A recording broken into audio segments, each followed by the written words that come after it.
What is going on? This is Mike Clark. No excuses, man. We back at it again with another fire episode. Let me tell you guys, we're going to talk about focus, discipline, and consistency. Like, not only are we going to talk about my 5-unit apartment building, establishing new tenants in your property and raising rents. We're also going to talk about protecting your investments, right? For most of you guys that don't know, I purchased a 5-unit apartment building about 2 years ago. This entire time we've been rehabbing it. I'm not gonna lie, we've been rehabbing it. A lot of bumps and bruises along the way. However, we've been very resilient. We have fought through to the very, very end, no matter how frustrating it may have been. You know what I'm saying? So, for example, man, we purchased a property. Literally within 48 hours, we found out we had a gas leak on the property. Not only did the tenants know about this, they refused to tell the new, or they did tell that current landlord or previous landlord at the moment. They did nothing about it. No one said anything to me. That was an immediate expense, right? That was the very, very beginning of the property, having the property. Now, fast forward to where we're at now. Currently, I believe the last big issue that I had was installing a new AC unit.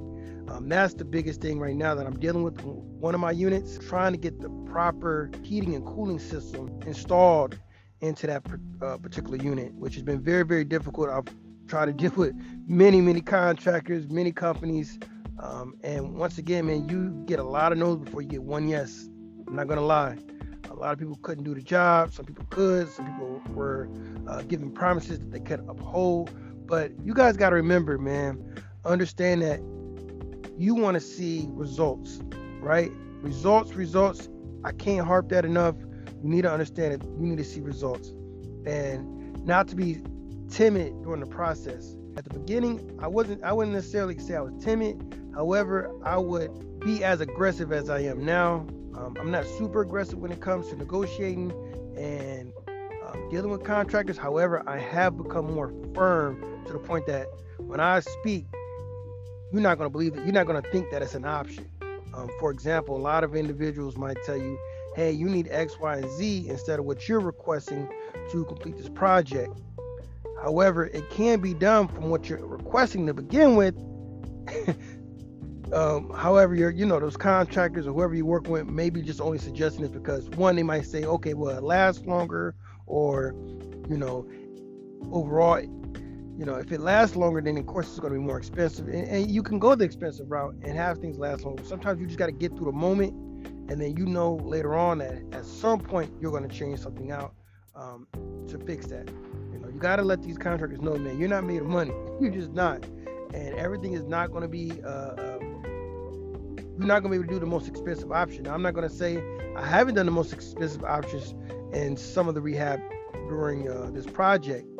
However, I have understood my costs, labor, and then also understanding the cost of my materials. So you have to take that account when you're doing rehab, man, because it can definitely get out of control very, very quickly, man. Very quickly. I believe I know that I was over budget during this process. I really do. However, like many other individuals say, man, you don't know what you don't know. You're learning as you're going, right?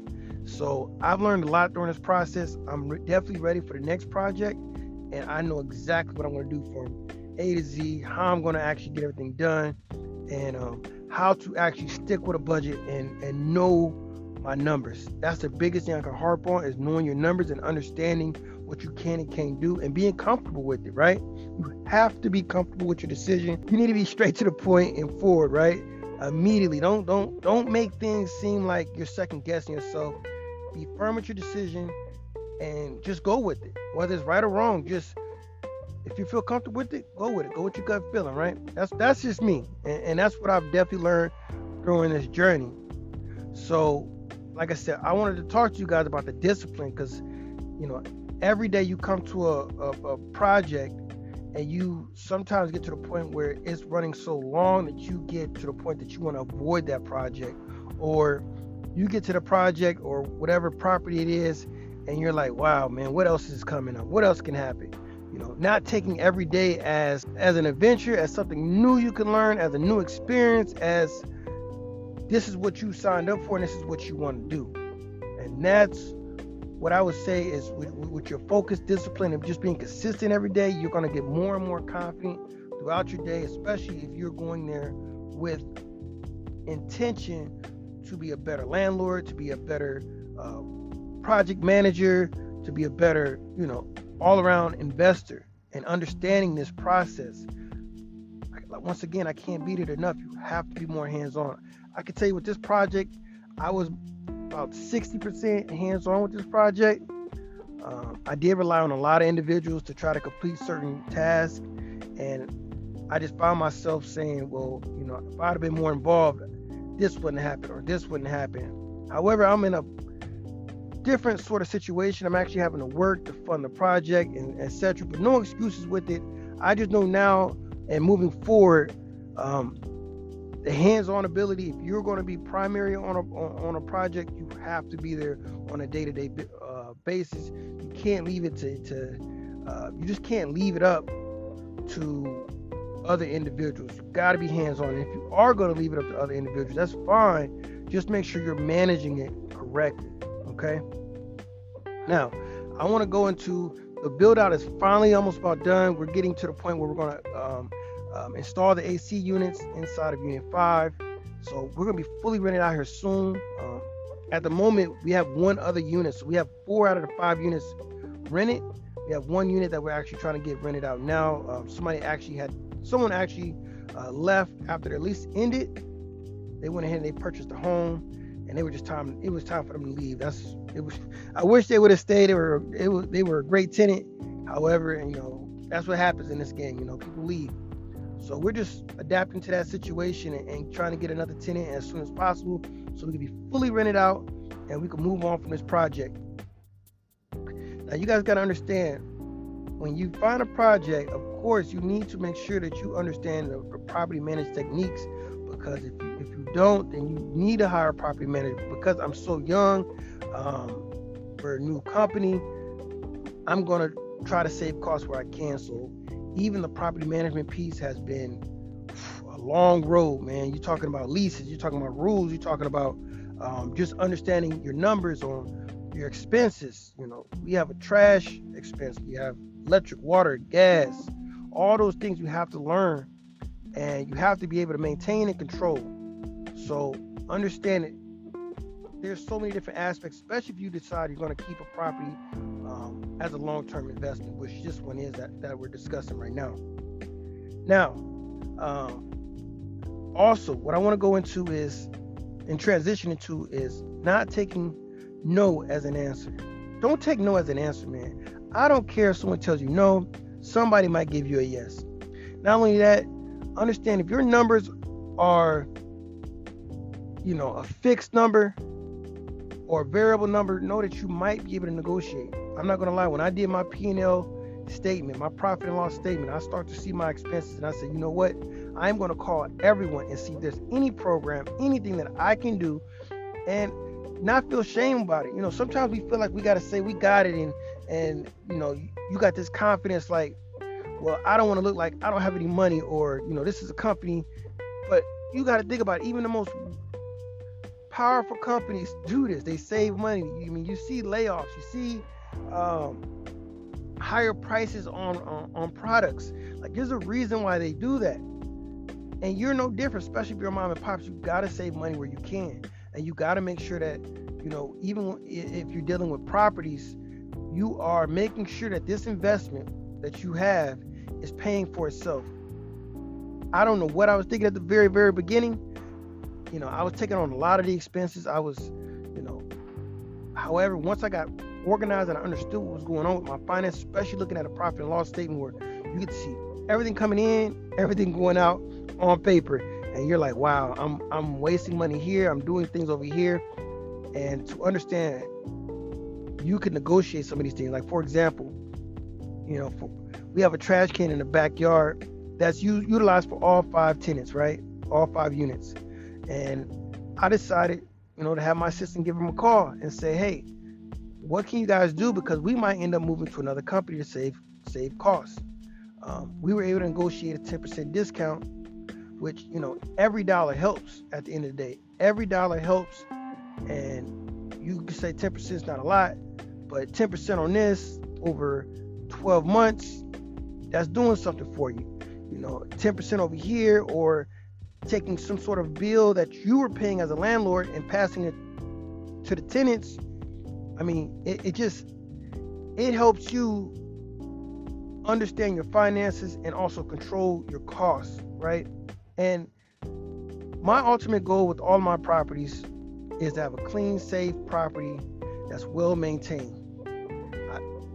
And I also have the mindset that if I can't live in it, I don't want no one else to live in it. Now, mind you, I've lived in crazy situations. I was in the military for a little bit, if you guys don't know. But what I mean is just as a normal tenant, what would I expect in an apartment complex? I've been in many apartment complexes, so I understand it just needs to be clean. No rats, no rodents, no pests, all those good things, man. Like, that's what I want, and that's what I demand from my properties. Now, I want to go into protecting your investment and maintaining everything, because I believe this right here is something we skip past and we don't even think about.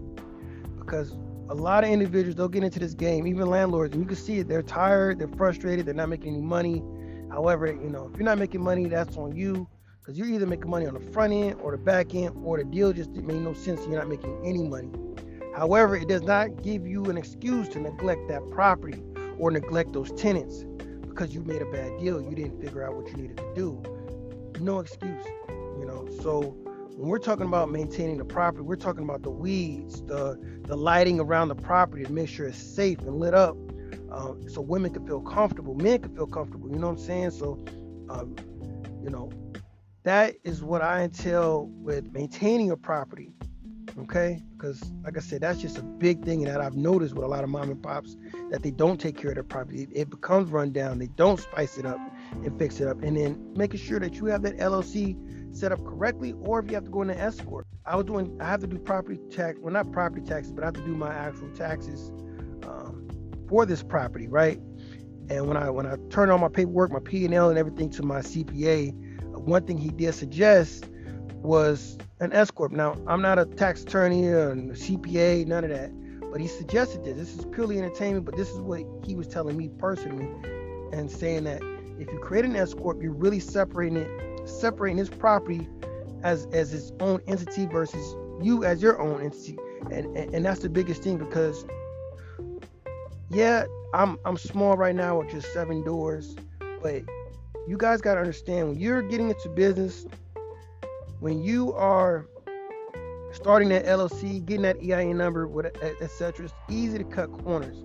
But it only takes one mistake, one person to sue you, one issue, and if you don't have your ducks in order, everything can come down on that with that house of cards. You know what I'm saying? So I get it. When I tell people I'm paying tax after tax after tax, I'm doing this and that, and they're like, well, you're not making that much money. Why are you doing that? When they're saying, well, you can cut corners on this, but I'm like, for what? Not only that, when it comes to financing and getting that money, and we're complaining, like, especially my community, we complain so much about why banks aren't giving us money. And I can understand, because when you call them up and you ask them, hey, I need $250,000, I need $400,000 for this rehab of this property I just bought, and I got everything, ready to go, and I know exactly what I want to do, but you are getting declined for it. Why? Because you don't have your things in order.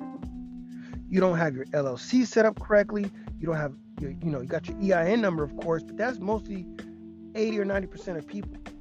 You still got to have P&Ls for, a couple of years, tax returns for a couple of years, whether you made money or not. You know what I'm saying? You got to show something. You got to make sure you got that baseline, and you got all of that foundational paperwork together in order. And that's the biggest thing I can harp on, because now I'm set up to the point that we have all of that stuff, and I'm so glad. So now we're moving into a new project. We should have no problem getting the funding that we need, because we're going to be able to check the boxes, especially during underwriting. We're not going to have to search for documents. We're not going to have to figure out how to get tax returns for this or that, because we actually been doing tax returns And we haven't been making any money yet. You know what I'm saying? But we can show how we've been managing this property, how we've been managing the rehab, etc. So you have to think about the long term. Don't think about the short term, and understand, yeah, it's going to cost you a little extra. You're definitely going to spend a lot of time. But that goes back to this title: focus, discipline, and consistency every day, whether you're tired, sad, happy, whatever. Because I promise you, like Nipsey said, you will feel every emotion. I promise you, because I have felt every emotion during this process. I'm not even gonna lie to you guys. That's all I'm saying, man. And that's been the focus since I started this. It's just learning on the fly, getting information that you need, and every day I'm learning something new, man. It's never been a dull day, but that goes with consistency, because now everything is piling up. I'm learning, and now it's getting to a point that it's compounding to the point that I have so much information that's why I'm sharing it to you guys. Next episode, like I said, is gonna be fire, because we're gonna learn about property taxes, at least in my city, how they're conducted. In conclusion, man, just understand things will become challenging and frustrating, but it's how you act in the moment that counts. It's just how you act.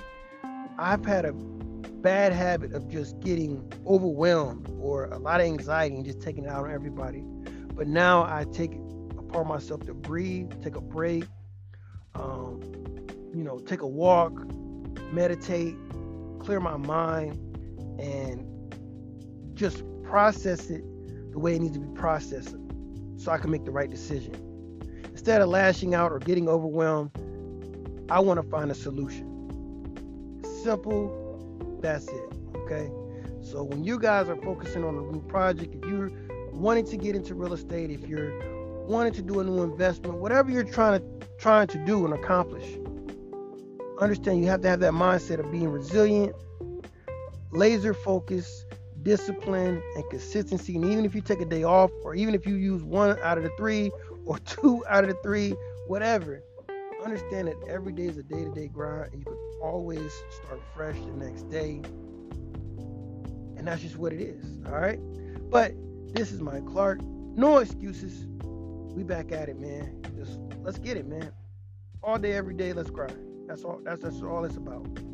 Peace.